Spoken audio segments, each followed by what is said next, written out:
Good morning class 11th student.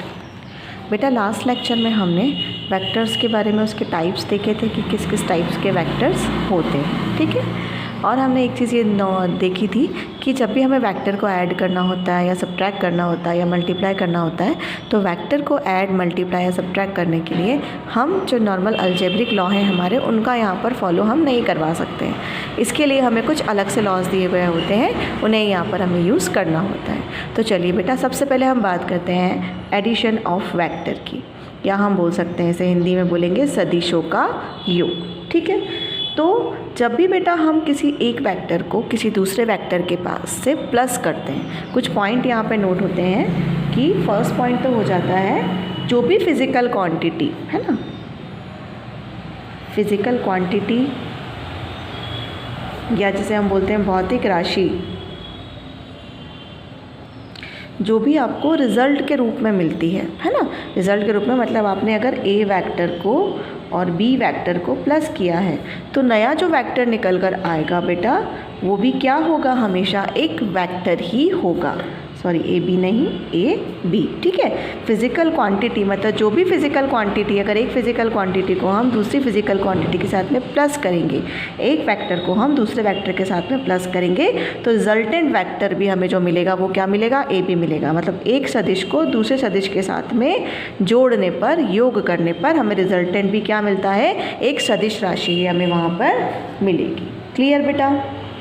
Second point की बात करते हैं अगर हम, तो सेकेंड पॉइंट है vector representing the same physical quantities only can be added, है ना। अब जो सेम फिजिकल क्वांटिटी हमें मिल रही है वेक्टर की वो केवल कब मिलेगी, जब हम उसे क्या करेंगे, when quantity only can be added. जब भी हम उसका योग यहाँ पर कर रहे हैं तभी वो क्या करेगी, वेक्टर रिप्रेजेंटिंग करेगी फिज़िकल क्वांटिटी, वही जो इसकी फ़िज़िकल प्रॉपर्टी होगी ना, वही फ़िज़िकल प्रॉपर्टी हमें ए बी भी देगा। कब देगा, जब हम उसका एडिशन करेंगे। पहला तो उसकी फ़िज़िकल क्वांटिटी में मतलब जो भी हम अगर दो वेक्टर को ऐड करेंगे तो रिजल्टेंट भी उसका वेक्टर ही होगा। दूसरा, वो जो रिजल्टेंट हमें मिलेगा वो सारी प्रॉपर्टी रखेगा जो कि ए और बी के पास थी, है ना। लेकिन कब रखता है रिजल्टेंट, जब हम उसको केवल क्या करते हैं, ऐड करते हैं, ठीक है। थर्ड पॉइंट की बात करते हैं बेटा हम, तो थर्ड पॉइंट है vector with the same magnitude can be shifted parallel to the other place. Other place means बेटा कि जब भी हमारा जो वेक्टर होगा उसको, जब उनका मैग्नीट्यूड जो होगा, अगर उनका मैग्नीट्यूड वेक्टर का क्या होगा, सेम मैग्नीट्यूड के होंगे, मतलब परिमाण जो होगा बेटा उनका क्या रहेगा, अगर एक जैसा होगा, अलग अलग नहीं होगा, तो हम उसको हम पैरेलल शिफ्टिंग कर सकते हैं, है ना।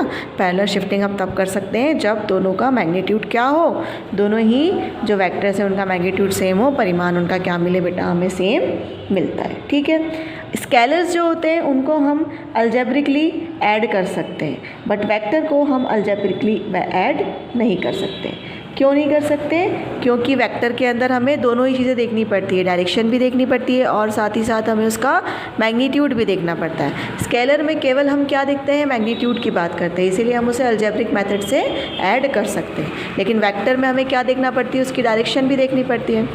अब अगर हम केस फर्स्ट लेते हैं बेटा, केस फर्स्ट में हम ये देखते हैं कि अगर two vector are in opposite direction, दो वेक्टर जो हैं वो कैसे हैं, दो सदिश जो हैं वो सदिश, दो सदिश विपरीत दिशा में हैं।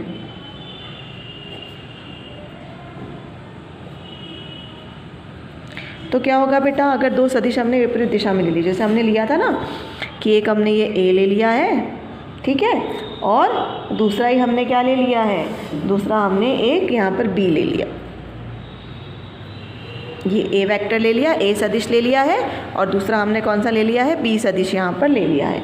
जब ए सदिश की जो डायरेक्शन है बेटा वो बी सदिश की डायरेक्शन के कैसी है, अपोजिट है, ठीक है। इसको हमने दे दिया ओ पी नाम, और इसको हमने क्या दे दिया नाम, इसको हम दे देते हैं पी क्यू, ठीक है। ओ पी और हम पी क्यू की अगर बात करें, अब हमें क्या करना है, इनका ऐड करना है इनको। अब दोनों की डायरेक्शन तो क्या है बेटा, यहाँ पर अलग अलग है, तो रिजल्टेंट कैसे निकालेंगे हम? रिजल्टेंट कैसे निकलेगा? हम क्या करते हैं, OP प्लस PQ, और रिजल्टेंट हमें क्या मिल जाएगा, OQ। इस तरीके से जाएगा ना, ये इस तरीके से जा रहा है, इसको आगे हमने इसके अंदर प्लस कर दिया, और B तो क्या आ रहा है, इधर आ रहा है, तो ये हो गया O, ये हो गया P, और ये हो गया Q पॉइंट। बस डायरेक्शन का क्या है यहाँ पर, डायरेक्शन जो है वो डिफरेंट हो जा रही है यहाँ पर, ठीक है। तो हमको जो टोटल मिलेगा वो क्या मिलेगा, OQ। तो हमने क्या किया, A वेक्टर को प्लस किया, B वेक्टर को प्लस किया, और हमें क्या मिल गया, रिजल्टेंट वेक्टर वहाँ पर मिल गया। रिजल्टेंट वेक्टर की डायरेक्शन क्या हो गई, the direction of resultant is same the direction of the bigger vector. अब हम किसकी बात करेंगे, अब यहाँ पर हम देखेंगे कि कौन सा वेक्टर यहाँ पर बड़ा है, A वेक्टर बड़ा है या B वेक्टर बड़ा है ना। हमने A वेक्टर को थोड़ा सा हम यहाँ बड़ा बना देते हैं, ठीक है। तो अब हम किस पर डिपेंड करेंगे, अगर दोनों ही अपोजिट डायरेक्शन में होते हैं तो हम डिपेंड करेंगे कि कौन सा साइज़ में बड़ा है।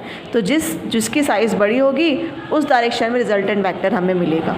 और यहाँ पर A की साइज़ अगर बड़ी है तो जो रिजल्टेंट वेक्टर की डायरेक्शन होगी वो भी किस डायरेक्शन में होगी, A की डायरेक्शन में ही हमें वहाँ पर मिलेगी। किसकी डायरेक्शन, रिजल्टेंट R की डायरेक्शन भी हमें A की डायरेक्शन में ही बेटा वहाँ पर मिलेगी। क्लियर। अब सेकंड केस की बात करते हैं।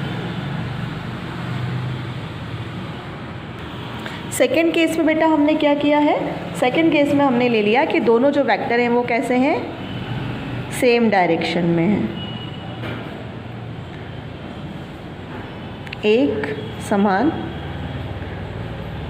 दिशा में है ना। दोनों की दिशा जो है वो कैसी है बेटा, अब यहाँ पर हमने कैसी ले ली कि दोनों क्या है, सेम डायरेक्शन में है। A भी इधर जा रहा है और B भी इधर जा रहा है, ये A वेक्टर और ये B वेक्टर, ठीक है। A वेक्टर भी इसी डायरेक्शन में जा रहा है और B वेक्टर भी इसी डायरेक्शन में जा रहा है, तो हमें कोई ज़्यादा कन्फ्यूज़न की ज़रूरत ही नहीं है। A भी इधर ही जा रहा है, B भी इधर ही जा रहा है, तो रिजल्टेंट वेक्टर R भी इसी डायरेक्शन में हमें जाएगा, जिसे हम लिख सकते हैं A प्लस B, ठीक है। दोनों की डायरेक्शन सेम है तो कोई कन्फ्यूज़न होगा ही नहीं। हाँ, दोनों की डायरेक्शन अपोजिट है तब वहाँ पर कन्फ्यूज़न होगा। तो जो वेक्टर बड़ा होगा उस डायरेक्शन में हम रिजल्टेंट वेक्टर को लेकर के जाएंगे, ठीक है।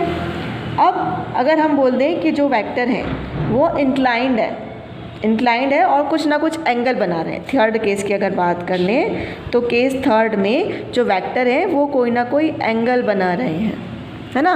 कोई ना कोई वहाँ पर एंगल बन रहा है, कोई ना कोई कोण उनके बीच में बन रहा है, थीटा एंगल बन रहा है। तो उस केस में हमें अगर वेक्टर को एडिशन करवाना हो तो किस तरीके से कराएंगे, तो उसके लिए बेटा हमारे पास में अलग से लॉ होते हैं, ठीक है। उसके लिए हम फॉलो करते हैं कौन से लॉ, ट्रायंगल लॉ होता है हमारे पास में, ठीक है। उसके बाद में हमारे पास में पैरेललोग्राम लॉ होता है ना। उसके बाद में हमारे पास में पॉलीजॉन लॉ होता है। तो अगर हमने उसके शेप में थोड़ा बहुत चेंज कर दिया है तो हमें उसको अगर चेंज करना है, जब वो कोई एंगल बना रहा है तो उसके लिए हमारे पास में अलग से कुछ लॉज दिए गए हैं, उन्हीं को फॉलो करते हुए हम क्या करवाएंगे बेटा, उनको ऐड वहाँ पर करवाएंगे, ठीक है। तो एडिशन ऑफ फैक्टर समझ में आया आज आपको। अब नेक्स्ट लेक्चर में हम देखेंगे कि ये जो लॉज हैं, triangular law of factor addition, parallelogram law of factor addition और polygon law of factor addition, ये तीनों ही लॉ हैं बेटा, ये काफ़ी इंपॉर्टेंट है ना। इन तीनों लॉ को काफ़ी अच्छे से आपको समझना है। आज आप पहले इनके अच्छे समझ लीजिए किस तरह से एडिशन होता है, जब सेम डायरेक्शन में होते हो तो किस तरीके से होता है, जब अपोजिट डायरेक्शन में होते हैं तो किस तरीके से होता है, और जब कुछ एंगल बनाते हैं तब हम तो जो नए हमारे जो लॉ हैं उनको हम पढ़ेंगे ही नेक्स्ट लेक्चर में, ठीक है बेटा।